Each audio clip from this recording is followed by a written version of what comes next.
সকালবেলার আকাশটাই বলে দেয় আমাদের সারা দিনটা কেমন যেতে চলেছে।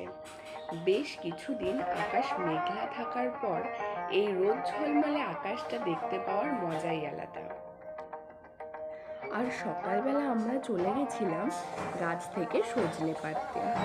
এই গাছটাতে মোটামুটি ভালোই সজনে হয়েছে, আর সেগুলো বেশ পাড়ার মতোও হয়ে গেছে।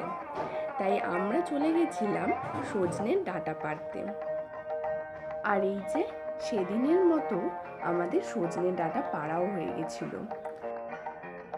এরপর আমি একটু কাজে বসেছিলাম। মা বলল, দেখে যা। আমি তো গিয়ে অবাক, দেখি হনুমান বসে বসে রাম তুলসীর পাতা খাচ্ছে। আসলে এই মেঘলা ওয়েদারে বোধহয় ওদেরও ঠান্ডা লেগে গেছে।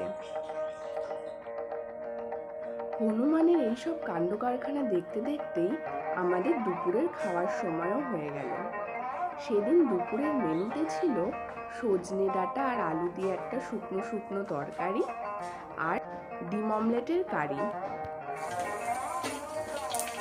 এরপর সন্ধ্যাবেলা দেখলাম মা ফুচকা ভাজছে। মনে মনে ভাবলাম, যাক, সন্ধ্যাবেলায় টিফিনটা একদম জমে যাবে। দই ফুচকা খেয়ে সেদিনের মতন আমরা দিনটা শেষ করেছিলাম।